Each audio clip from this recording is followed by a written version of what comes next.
Video can transform your SharePoint site from a static information hub to an interactive and engaging experience. They capture attention, simplify complex ideas, and create personal connection in a way that text just doesn't. So whether you're onboarding new employees, sharing leadership updates, or just showcasing success stories, video can make communication faster, clearer, and more memorable. So today I'm going to show you how to add the video web part to your SharePoint site. To demonstrate, I've navigated to the Learning Resources page of my fake SharePoint site. Now to get started, I'm going to go to the upper right-hand corner of the SharePoint page and click the Edit button. You need to be a site owner or have been given edit permissions to see and use this button.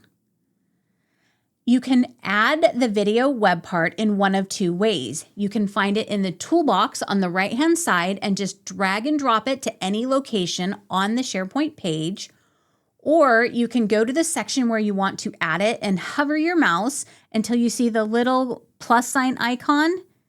Select that and you'll see a list of web parts. From there, I will select video. Now that it's been added to the page, we can select the web part and you will see a floating toolbar. We're going to click on the Edit Properties icon, which will open a pane on the right-hand side of the screen. The first thing that we're going to do is look at the content source.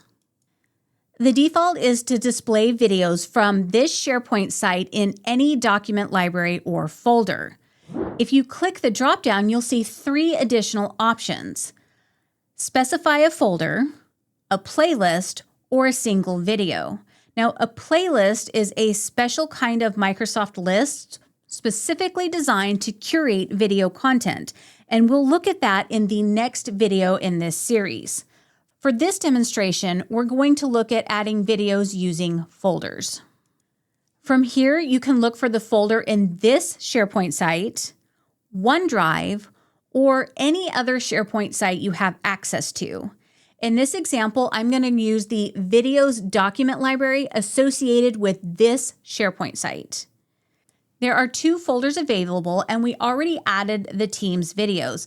So I'm going to choose the folder for How to School, and then go to the bottom right-hand corner of the screen and click the Select button. Now we have our videos in the default theater layout. The next section of the Properties pane is Title.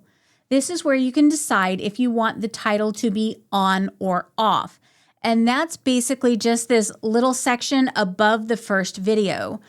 By default, the title is the name of the folder we selected. However, you can type in this section to update the name. Then you can choose a title heading level by clicking the drop-down box and selecting heading 3 or 4 to make the title smaller. In the layout section, we have two viewing options, theater and grid. In the theater view, there's a large video frame at the top and 3 smaller thumbnails below. When the folder contains more than 4 videos, there will be a scroll option to look at the additional videos. Once we republish the page, you could then select any of the thumbnails, and that's what will play in the larger content area. Now, if you don't want your videos to take up so much space on your SharePoint page, you can switch it to grid view. This will show all of the videos as smaller thumbnails. There's not a right or wrong answer for which layout to use. It's just a matter of preference for how you want to design your SharePoint page and what makes sense to the people who are viewing the content. Once you choose your layout, you can decide how many videos should show up on this SharePoint page. Now, this current folder only has 6 videos, so the default would be fine. But if I plan on adding any additional videos, they won't show up in SharePoint unless I change the number. For the video web part, the maximum that can be displayed is 30. If you try to add a number larger than 30, you'll get a warning message letting you know it must be between 1 and 30. By default, you're only going to see 2 rows of videos at a time, but you can change this to a maximum of 10. In the Sort By section, you can click the drop down and choose to sort the videos by recently created, recently edited, or author. I typically leave the default. Then we have the visibility toggle button. This lets you decide whether or not this video playlist should show up on the SharePoint page when it's being viewed from a mobile application or in an email view. When you're done setting your preferences, go to the upper right-hand corner of the screen and click Republish. Now we see the existing videos on the page. If you add more videos to the folder, all you have to do is click refresh and they'll show up. You don't need to change anything about the web part unless you left the number at the default and you now have more videos than you told SharePoint to display, which is why I said to just go ahead and put it to 30 so you don't have to think about it in the future. The Learning Resources page now has 2 different video sections using different web parts, and there's pluses and minuses to each. The video web part has a more modern feel to it, where the highlighted content web part feels like a document feed. However, the benefit of the highlighted content web part when it comes to using the grid view is that when you select a video, it will pop open a full-sized video frame.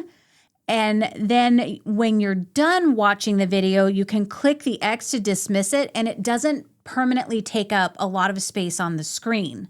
Another benefit of the highlighted content web part is you can add up to 500 videos in one curated playlist, where the video web part can only have 30 videos at a time.